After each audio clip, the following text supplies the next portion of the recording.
The gerrymandering wars continue ahead of the 2026 midterm elections as a New York State judge orders a new House map that could cost Republicans a seat on Staten Island.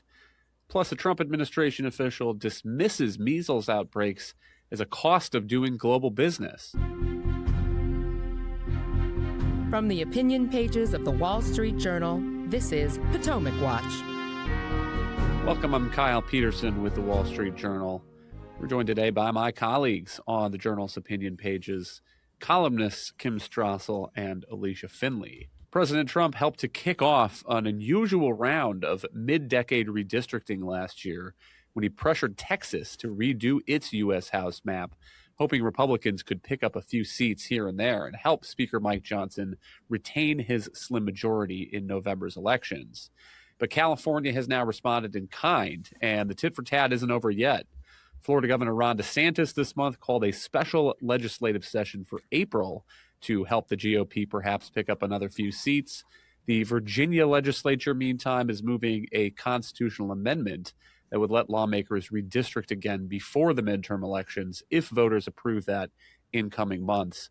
Kim, starting out with the big picture, is it too early to take a guess at the final scoreboard here, whether Republicans who began this mid-decade redistricting might end up ahead by a seat or a few, whether Democrats might end up ahead, or whether despite all of this activity, we might end up in a partisan wash in November? Yeah, it's way too early to know. And let me explain a couple of reasons why. One is that we're still waiting to see how things turn out in some of these states that you just mentioned. And there's some real gains for either side to be made in those particular competitions if they were able to pull it off. So in Virginia, for instance, to give you an example, there are 11 members of the House from Virginia.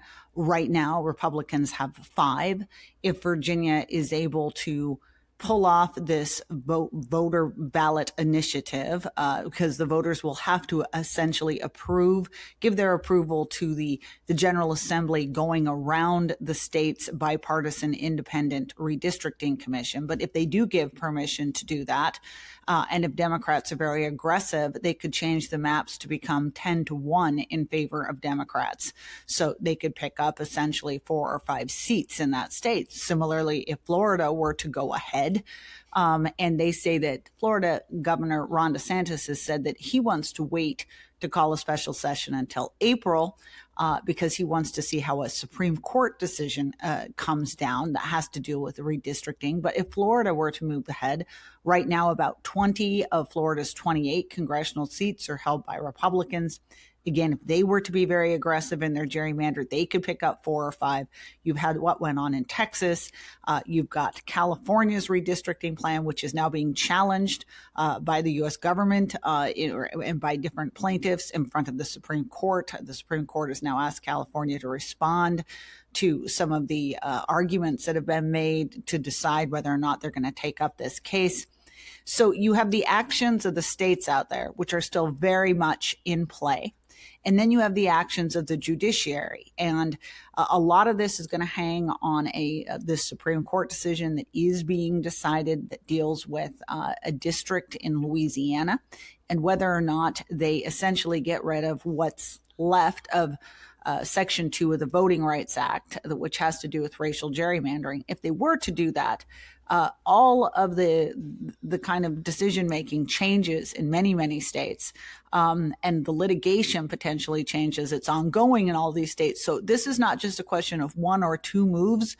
I mean, there are 10, 15 things that are going to need to be settled here before we have any idea of who comes out ahead of this. One thing I will note, though, that if this ends up being a free-for-all and if all states are very aggressive, Republicans do have a lot more running room to pick up seats than do Democrats.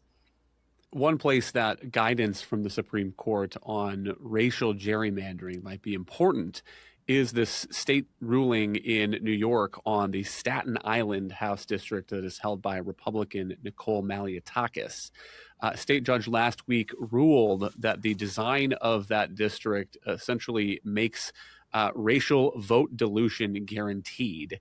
Let's listen to a clip of Representative Malliotakis responding on New York One on Friday.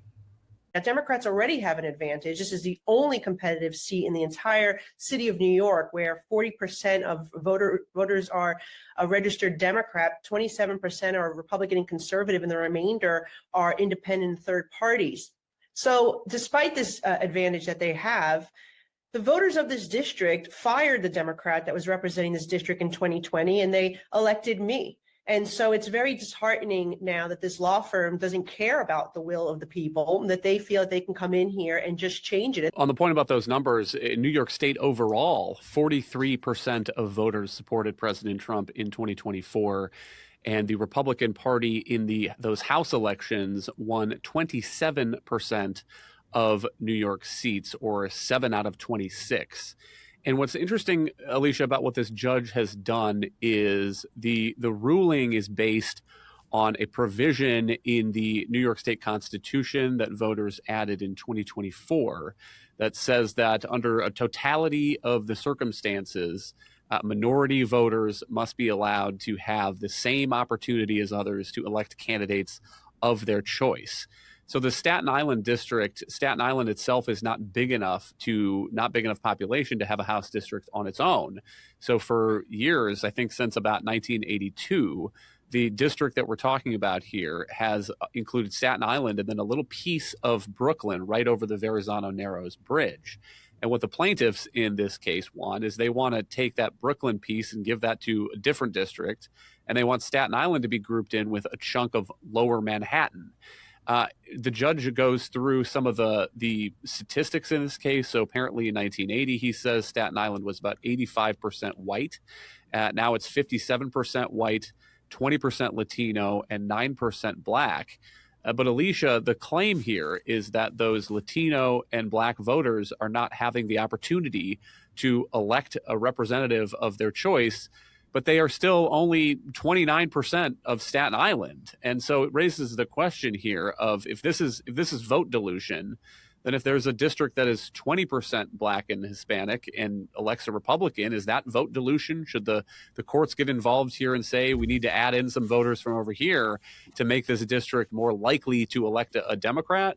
Well, I think this ruling, which was by a state judge, was somewhat convoluted. Now, the New York state law or constitutional amendment that you alluded to basically grafted parts of Section 2 of the Voting Rights Act and parts of the Gingles, this 1986 Gingles decision, said that legislatures must draw majority minority districts when they are reasonably compact, and in order to ensure that minority groups can essentially choose their representative of their choice, and the majority groups cannot defeat that candidate. And it's been interpreted every which way by federal courts. And here it seems like the state court is doing so, again, in a very distorted way. And the goal or the reasoning here is that, well, minority groups automatically are inclined to vote for Democrats, and therefore that this area should be represented by Democrats. Now, I think you look at the 2024 results across the country, not just in New York, and you saw actually a shift toward Republicans among many of these, especially among many of these demographic groups, especially Latinos and Asians. So it wouldn't necessarily guarantee that a Democrat would represent this area, but that is essentially what they are the plaintiffs in this case are angling for, is to get a Democrat in this seat based on this kind of a contrived and concocted reading of the state law and this 1986 Gingles precedent.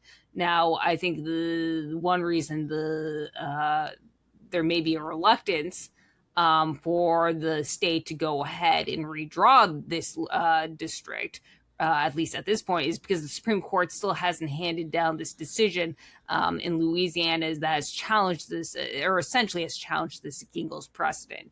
And so, therefore, if the Supreme Court were basically to overturn Gingles, that would really undermine the basis for which the state or for which the plaintiffs and the state would redraw this district. Alicia mentions that the judge focuses in this ruling on statistics that he cites from an expert witness on racially polarized voting. So according to this expert witness in the judge's ruling, in all federal, state, and city elections from 2017 to 2024, the black voters in this Staten Island House district voted together for the same candidates about 91% of the time. Latinos did about 88% of the time.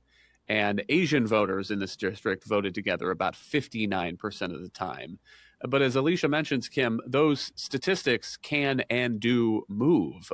President Trump in 2024 made pretty sizable gains for Republicans among Hispanic voters. And the difficulty with these kinds of rulings, I think, from judges who are applying broadly worded constitutional provisions is they don't really have any great guidance about how they're supposed to use that broad language in the Constitution and apply it in the real world. And so let's say there's a situation or an election where Hispanic voters vote for the Democratic candidates or vote for candidates together only 65% of the time or 60% of the time. At what point does this racial vote dilution argument no longer really start to make sense? And I mean, he mentions again, the Asian voters in the Staten Island district were only voting together 59% of the time. Is that vote dilution or is that not vote dilution? We don't really have any great guidance from the state constitution on that. And so the judges are kind of just having to make it up as they go. And by the way, this ruling is going to be appealed. So we have the first trial court's opinion on this, but surely Republicans are going to take that up the appellate chain. And I guess we'll have to find out what the appeals judges now think of this question. Well, this complexity that you lay out and this kind of premise in which you stereotype minority voters in terms of their political preferences is part of the problem, because obviously those things change over time. This is a point that Clarence Thomas has made in dissents and opinions about the difficulty and the problems of allowing to redistrict based on race, to engage in redistricting based on race. And I think it's one of the reasons that the court has been moving increasingly against Section 2 of the Voting Rights Act, and why people are waiting very carefully to see if they aren't going to get rid of that Gingell's decision that Alicia was talking about, because of all the difficulties that this has created. Look, I think the other aspect of this too, which has just really stuck a little bit in people's craw, and it came out in that comment by Malliotakis that we played, is that gerrymandering is a very partisan sport, and that has become even more clear this year as everyone's thrown the gloves off and just made it incredibly clear. Like, we won the election. We own the House of Delegates or the House of Representatives at the state legislature, and our party, we're going to redistrict in a way that gives our party an advantage. But at least everyone understands that partisan nature. And there also is the element of the fact that at least people voted for these members, put them in office, and there's accountability in what's happening here. I think people get frustrated when instead these decisions are being made by judges right and left, and some are ruling some way and some are ruling the others.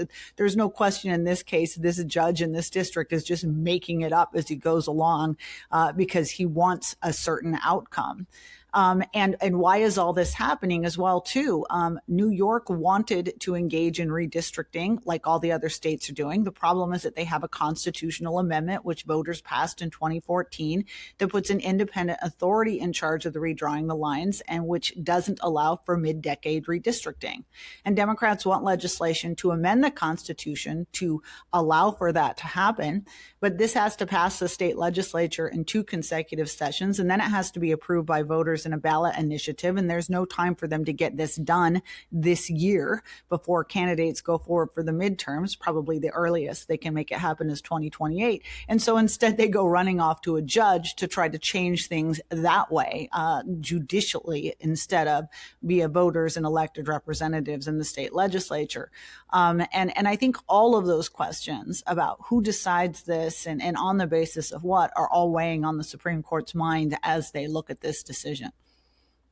Let's turn to the measles numbers, which unfortunately only seem to be getting worse. 2025 was the worst year of measles outbreaks in the United States in a long time. We now have the data in. Here is from the Centers for Disease Control and Prevention for 2025. Almost 2,300 total cases in the United States.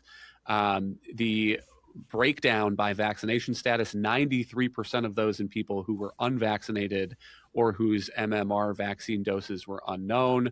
The hospitalization rate overall was 11%, 243 cases of hospitalization, 18% of those in children under the age of 5, and then 3 measles deaths recorded in the United States. Now, here we are sitting in the mid to late January. We already have 415 total measles cases reported, Alicia, a big outbreak down there in South Carolina. And an interesting comment here by a leader at the CDC recently on a press call. Ralph Abraham, who is the principal deputy director at the CDC, was asked about whether the U.S. might lose its measles elimination status that was achieved a couple of decades ago and signifies a lack of domestic transmission. And he said he didn't think it was that big of a deal. He's saying, quote, "It's just the cost of doing business with our borders being somewhat porous," pointing to global and international travel. And Alicia, start with, is that the reality of where these measles cases are now coming from in the United States? Well, I think there are many isolated cases that are brought in by foreigners who weren't vaccinated, and that's how some of these outbreaks are starting. But they only make up about 2% of the or less of the cases. The reason why these outbreaks are starting or growing rather is because of the relatively low vaccination rates. Measles is among the most contagious viruses known to man or scientists. It's every person who gets measles will, on average, infect about 18 others who are susceptible, meaning that they haven't previously been infected with measles or haven't been vaccinated. And so when you get these pockets of the country with low vaccination rates, measles can spread pretty rapidly. And that's what you saw in Texas last year in the Mennonite community. And now you're seeing that in kind of rural places in South Carolina, where you've had more than 700 cases identified. That probably underestimates the number, because there are actually some kids who, as with other respiratory viruses, aren't very symptomatic. But this has resulted in large-scale quarantines and school closures, actually. And it's not just, the elementary schools. You're actually seeing this. Also, you're seeing outbreaks in high schools. Vaccination rates did decline during the pandemic by several points, in part owing to declining public trust in vaccines and government health officials. But the low vaccination rates actually preceded the pandemic. When you have kids in high schools all of a sudden getting sick with measles, it suggests that 7, 8, 9 years ago, or when they were kindergartners, they weren't getting vaccinated. And you see this in the vaccination rates, and that have been declining again in many states. But they were already below the herd immunity levels, or levels that are required to achieve herd immunity, which is 95%. And this is why you're having more and more outbreaks in the U.S. And it's not just the U.S. You are also seeing this in Canada. Canada lost its measles elimination status last year. It actually had bigger spread than in the U.S. And some of that actually has to do with vaccination hesitancy. It was long more common among the left than it was actually among the right. So the new phenomenon of vaccine skepticism among conservatives has been kind of fueled by RFK. But previously, you have to recall that he really was a man of the left. But as a bipartisan phenomenon, Kim, I worry that we are in for some pain here in the years to come, just looking at these vaccination rates. As Alicia says, for measles, given its transmissibility, the herd immunity rate is suggested to be about 95%. The CDC figure for South Carolina schools is 91.2%. And remember, if that's the state overall, then that means that there are some communities that are probably higher than that, much higher probably, and there are some communities that are lower than that. But South Carolina isn't even on the low side here, looking at the U.S. map. Next door, Georgia, 86.8%. Minnesota, 86.5%. Washington State, 90.9%. Oregon, 90.5%. Idaho, 78.5%. So it is not just red states, not just blue states. There are all sorts of states in here that have vaccination rates that are lower than the public health authorities would suggest is wise, given how quickly measles can spread through a population that does not have any immunity to it. And Kim, I think that RFK Jr.'s messaging on this has been part of the problem. I think it might help. I get that all the vaccine hesitancy, the skepticism of public health authorities we have coming out of the COVID-19 pandemic. But it would help, I think, if we had somebody who was a real trusted physician leading the federal government's response to these things. Yeah, I think Alicia just touched on the really worrisome aspect of this, which is the new bipartisan nature of vaccine skepticism. Vaccine skepticism has been going on for a long time, and it was largely on the left, and this way precedes the pandemic. I was writing about the trial lawyers who were engaged with really trying to drive the vaccines cause autism message like 15, 20 years ago. But it was more isolated along the left in communities that happen to support people like trial lawyers. And the right and also public health authorities were the bulwarks against this. The people that said, no, look, the science simply does not show that. And it's been repeated to not show that again and again. And then entirely because of politics, you got the backlash due to the forced COVID vaccination, which was one of the worst mistakes public health authorities could ever have made. That made a lot of Republicans very suspicious of vaccination in general. It made them more susceptible to that kind of skepticism. And then in the sort of grand and horrific political bargain, Donald Trump decided to give support to RFK Jr. in return for his voters in the election and his ending his presidential run, RFK.